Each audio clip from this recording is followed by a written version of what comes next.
आपका रिएक्शन क्या है और आपकी जिंदगी कैसी? क्या आपको समझ नहीं आती परमेश्वर के प्लान की, उसकी योजना की? वो किसी भी फेलियर को, खराब चीज को, नेगेटिव चीज को आपकी लाइफ में इस्तेमाल कर सकता है आपको आगे बढ़ाने के लिए। आप जब यीशु मसीह को जानते भी नहीं थे तब उसने आपको चुना, हाँ या ना? जब आप पाप के गड्ढे में पड़े थे तब उसने आपको चुना, अब तो आप उसमें आ चुके हो। क्या हाल होगा आपका? ओह आमीन। बाइबल कहती है तेरी सोच में और उसकी सोच में, तेरे काम करने के तरीके में और प्रभु के काम करने के तरीके में जमीन और आसमान का फर्क है। आमीन। आप जानते जब लोग काम करते हैं वो एक दूसरे को बोलते हैं उत्साहित करो ताकि वो और अच्छा काम करें, लेकिन परमेश्वर निराशा को यूज कर सकता है आपको और अच्छा इस्तेमाल करने के लिए। ध्यान से सुनना, आमीन। बाइबल कहती दाऊद के जितने भी बड़े भाई थे, जब शमूएल नबी उनके घर में मसा करने के लिए गया एक को, तो उसने सबसे बड़े भाई को चुना जिसका नाम क्या था? एलियाब। और परमेश्वर ने कहा नहीं, मैंने इसे नहीं चुना, मैं इसे अयोग्य करार करता हूं। आप किसी को फेल नहीं करते हो जब तक आप उसका टेस्ट ना लो, हाँ या ना? दूसरा आया अम्मीनादाब, परमेश्वर ने कहा मैं इसे भी अयोग्य करार देता हूं। पहला शमूएल 16 में लिखा, ये आप घर जाके इसे पढ़ना क्योंकि आज वचन ज्यादा है, आप सिर्फ नोट करो। तीसरा आया जिसका नाम शम्मा था और परमेश्वर ने कहा मैंने इसे भी नहीं चुना।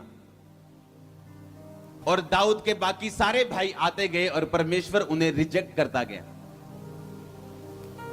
पहला शमूएल में सबके नाम तो नहीं लिखे, लेकिन अगर आप पूरी बाइबल पढ़ते तो उनके नाम लिखे हैं। एक का नाम रद्दई था, एक का नाम नतनियल था, एक का नाम ओजेम था। पहला शमूएल में वो नहीं लिखे, लेकिन अगर आप स्टडी में जाएं तो आपको पता चलता है। और सबके सब रिजेक्ट होते गए। पुराने नियम में जब कोई नबी किसी के घर जाता था तो बड़ी भयानक और बड़ी भयंकर बात होती थी। नबी ऐसे आजकल जैसे पास्टर्स जाते हैं घर में विजिट करने के लिए, ऐसे नबी नहीं जाते थे।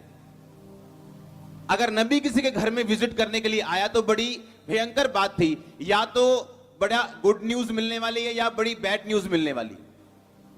और लोग डरते थे और कांपते थे नबी को देख के कि ऐसा हमने क्या गुनाह कर दिया कि नबी हमारे घर में आ गया, या ऐसा हमने कौन सा बड़ा काम कर दिया परमेश्वर के सामने कि प्रभु का नबी हमारे घर में आया। तो एक काम होता था उनमें, या तो बड़ी तगड़ी गुड न्यूज होती थी या बड़ी तगड़ी बैड न्यूज होती थी। या तो गिरने का समाचार होता था या बड़ा उठने का समाचार होता था। कुछ भी आम जैसा नहीं होता था कि मैं हालचाल पूछने के लिए आया हूं, सिर्फ प्रार्थना करने के लिए, ऐसा नहीं होता था। और जैसे ही उसके पिता ने देखा कि मेरे घर में इतना बड़ा नबी आया तो वो डर गया और उसने कहा मैं तेरे एक बेटे को मसा करने के लिए आया हूं। आप ये इमेजिन करो, आपके घर में पीएम आए, क्योंकि उन दिनों में नबी पीएम से कम नहीं होते थे, ज्यादा ही होते होंगे। आपके घर में एक बड़ा व्यक्ति आए और आप दाऊद को बुलाना भूल जाएं, अपने सबसे छोटे बेटे को। क्योंकि बाइबल कहती है दाऊद अपने परिवार का एक रिजेक्टेड सन था, उसे अपने परिवार से कभी प्यार नहीं मिला, बाइबल कहती है। आप कई बार इमेजिन करते होंगे, सोचते होंगे कि मुझ में ऐसा क्या है कि मेरे लोगों से कई बार बनती नहीं, या क्या है कि मेरे परिवार वाले या ऐसे हैं, या मैं तो बड़ा सही चलता हूं लेकिन ऐसा क्या है जो लोगों के पास है पर मेरे पास नहीं है। अगर दाऊद अपने बड़े भाइयों से प्यार पाता तो उन्हीं के साथ संगति में रहता और वो भी एक फेल सेवक बनता, क्योंकि परमेश्वर उसे भी परखता और वो भी फेल हो चुका होता। लेकिन परमेश्वर ने उसके भाइयों के जरिए उसे रिजेक्ट किया, उसके माता पिता ने उसे रिजेक्ट किया। उस रिजेक्शन के चलते उसने भेड़ बकरियों को चराना शुरू किया, दूर रहता था घर से, भेड़ बकरियों को चराता था सारा दिन। और ये कारण उसका परमेश्वर में बढ़ने का हुआ। और जब मसा करने की बारी आई तो दाऊद मसा हुआ। आपको समझ आ रही है कि नहीं? परमेश्वर ने रिजेक्शन को यूज किया, नफरत को इस्तेमाल किया, दाऊद को एक राजा होने के लिए, मसा करने के लिए। वो आपको मसा करने वाला है। आपकी हाइट इतनी होगी, बुर्ज खलीफा भी छोटा लगेगा आपके सामने। आप ध्यान से आज का वचन सुनना। परमेश्वर ने लिखा, गधे की जबड़े की हड्डी को इस्तेमाल किया सैमसन के द्वारा 1000 पुरुषों को मारने के लिए। जो एक तलवार नहीं कर सकी, एक गधे की जबड़े की टूटी हुई साइड पे पड़ी हुई हड्डी ने कर दिखाया जब वो सैमसन के हाथों में गई। आप चाहे गधे की जबड़ी के, उस जबड़े की हड्डी की तरह क्यों ना हो, रिजेक्टेड क्यों ना हो, दुनिया के लिए आप एक आम और आप एक गधे इंसान क्यों ना हो, जब आप परमेश्वर के हाथों में आने वाले हैं तो तलवारों को शर्मिंदा करने वाले हैं। और आमीन। मेरे ख्याल से ऊंचा और लंबा होना चाहिए, इतना आज तक नहीं हुआ चर्च।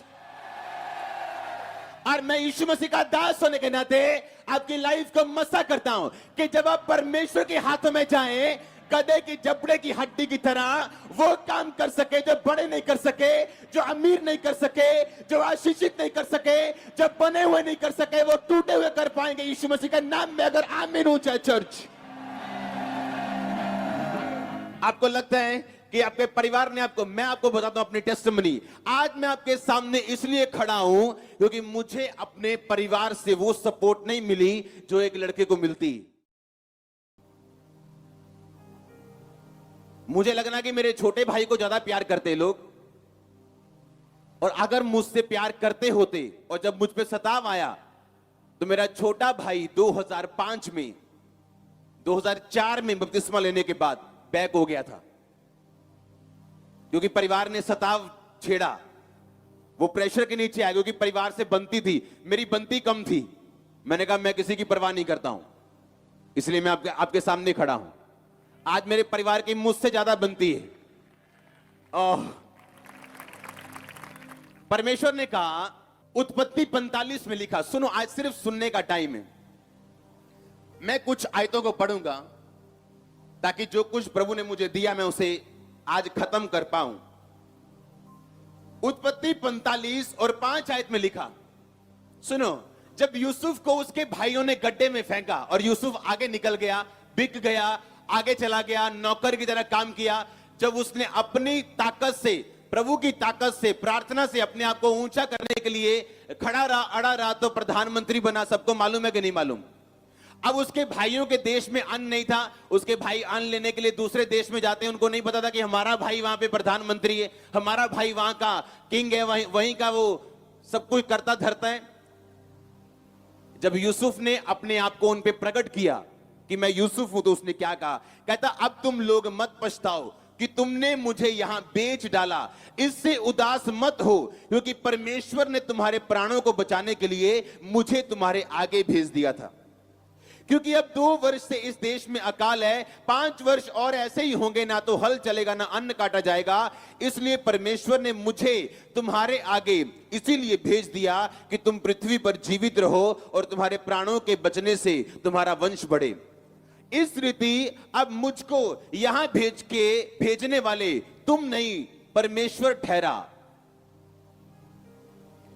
उसने कहा, तुमने मुझे नफरत से गड्ढे में डाल दिया था मारने के लिए, पर कहता वो तुम नहीं थे। वो कौन था? वो परमेश्वर था। अगर आप क्रिश्चियन हैं, परमेश्वर दूसरों की नफरत को इस्तेमाल कर सकते हैं आपको किंग बनाने के लिए, आपको हाई लेवल पे लेके जाने के लिए, आपकी ब्लेसिंग को अनमैच करने के लिए। बाइबल कहती, परमेश्वर के एक जगह कलीसिया में प्रार्थना कर रहे थे, तो पवित्र आत्मा ने कहा कि शाऊल को अलग करो और बरनबास को अलग कर दो। जो काम के लिए मैंने इन्हें चुना, शाऊल यानी पौलुस, आमीन, कि इन दोनों को मसा करके हाथ रख के इनको मेरे काम के लिए अलग कर दो। यानी अलग करने का मतलब अब इन्हें सुसमाचार के लिए इस्तेमाल करो, आमीन। प्रेरितों के काम 13:1 में पढ़ूंगा। आपको होमवर्क मिला है आज। क्या होमवर्क है? प्रेरितों के काम 13 बाब और 14 आपने घर जाके पढ़ना है। आमीन। 13 की 1 में लिखा, अंताकिया की कलीसिया में कई भविष्यद्वक्ता और उपदेशक थे, जैसे बरनबास और शमौन जो नीगर कहलाता है। मैं 2 आयत से पढ़ूंगा शॉर्ट में ताकि मैं पूरा पढ़ सकूं। जब वे उपवास सहित प्रभु की उपासना कर रहे थे तो पवित्र आत्मा ने कहा, मेरे लिए बरनबास और शाऊल को उस काम के लिए अलग करो जिसके लिए मैंने उन्हें बुलाया है। तब उन्होंने उपवास और प्रार्थना करके उन पर हाथ रख के उन्हें विदा किया। वो पवित्र आत्मा के भेजे हुए सिलूकिया को गए और वहां से साइप्रस को चले और सलमीस में पहुंचकर परमेश्वर का वचन यहूदियों के आराधनालय में सुनाया। और उसके बाद एक मिरेकल हुआ। एक व्यक्ति जो परमेश्वर का विरोध करता था, पौलुस ने उसको अंधा किया, और जब उसने तौबा की, लोगों ने एक चमत्कार देख के विश्वास किया। उसके बाद बाइबल कहती है वो फिर से उसी देश में वापस आ गए, अंताकिया प्रांत में, शहर में वो वापस आ गए। आमीन। अब आपने ये बात ध्यान से समझना है। जब वो वापस आए, वहां पे परमेश्वर इस्तेमाल करता है मूर्ख चीजों को, फुलिश चीजों को, मरी चीजों को, आपको उस जगह, उस पटरी पे लाने के लिए जिसके लिए आप मसा किए गए। समझ रहे कि नहीं समझ रहे? परमेश्वर ने कहा पौलुस और बरनबास को क्या कर दो? अलग कर दो, इन्हें मसा कर दो, प्रभु के कामों के लिए इस्तेमाल करो। आमीन।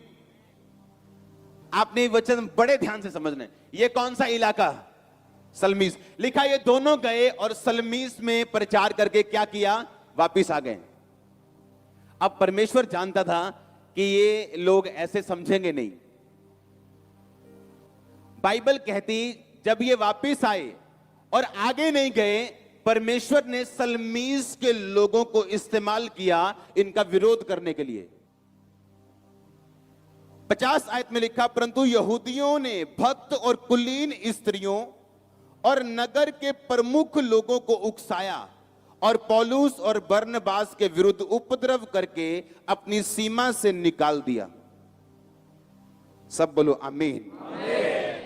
और वे अपने पांवों की धूल झाड़कर इकुनियम को चले गए। परमेश्वर ने लिखा इन लोगों को इस्तेमाल किया। 5 लोग खड़े हो जाओ, 5 आ जाओ। और इन लोगों ने इनका क्या किया? बस वहीं खड़े रहो। क्या किया? इनको धक्के मार के निकाल दो, यहां से निकालो, निकाल, धक्के मारो जल्दी जल्दी से। विरोध किया इनका, उधर को निकाल दो, धक्के मारो जल्दी, उधर उधर उधर उधर उधर उधर। अपने शहर में थोड़ी अब तुम दोबारा वापस भेजोगे। तुम्हें नफरत है कि आप मेरे शहर में ना रहे, भेज दो इनको, भेज दो। सुनो, ये आगे चले गए इकुनियम में, क्योंकि सलमीस के लोगों ने इनका क्या किया? विरोध किया। ये लोग समझ नहीं पा रहे थे कि परमेश्वर ने हमें अलग किया। ये एक जगह गए प्रचार करके फिर वापस आ गए वहीं पे। परमेश्वर ने कहा ये ऐसे नहीं मानेंगे। क्या किया? उनका आगे भेज दिया। लिखा ये इकुनियम को आ गए। जब ये इकुनियम में आए तो बाइबल कहती 14 बाप यहूदी और यूनानी 2 तरह के लोगों ने इन दोनों के सुसमाचार पे क्या किया? विश्वास किया। अन्य जाति भी बचाए गए और यहूदी लोग भी परमेश्वर पे विश्वास करके क्या हुआ? बचाए गए।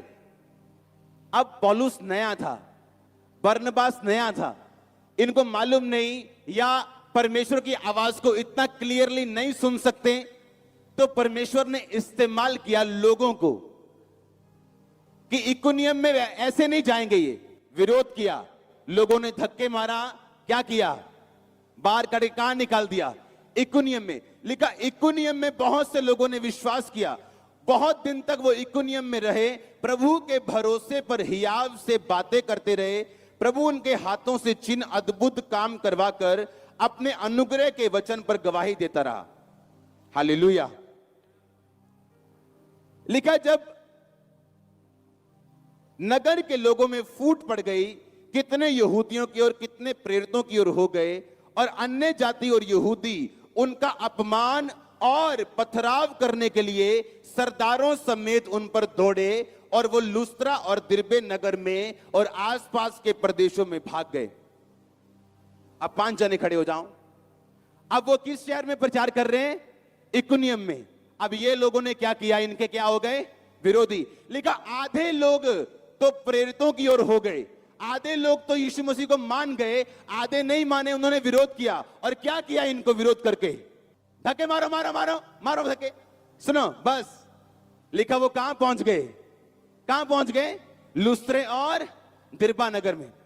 हाँ, अपनी अपनी जगह खड़े रहना पांचों। हालेलुया। सबको जय मसीह। दोस्तों लाइक करें, शेयर करें, कमेंट करें और इस वीडियो को बहुत दूर तक पहुंचाएं। दोस्तों हम विश्वास करते हैं कि हमारे प्रभु का दास ने ऐसे ऐसे बाइबल में कहते हैं और सुनते हैं। और आप लोग देखिए, कमेंट करिए, शेयर करिए, लाइक करिए और इस वीडियो को बहुत दूर तक पहुंचाइए। दोस्तों हम विश्वास करते हैं कि आप लोग जहाँ होंगे बहुत हालेलुया हालेलुया। सबको जय मसीह। दोस्तों हम विश्वास करते हैं कि आप लोग जहाँ होंगे बहुत अच्छे होंगे, मस्त होंगे। दोस्तों लाइक करें, शेयर करें, कमेंट करें और इस वीडियो को बहुत दूर तक पहुंचाएं। दोस्तों हमारे प्रभु का दास ने ऐसे ऐसे वचन कहते हैं और ऐसे वैसे आदमी का छुटकारा हो जाता है यीशु मसीह के नाम से। Hallelujah hallelujah. सबको जय मसीह। दोस्तों हम अगले ब्लॉग में मिलते हैं। सबको जय मसीह, सबको जय मसीह, सबको जय मसीह।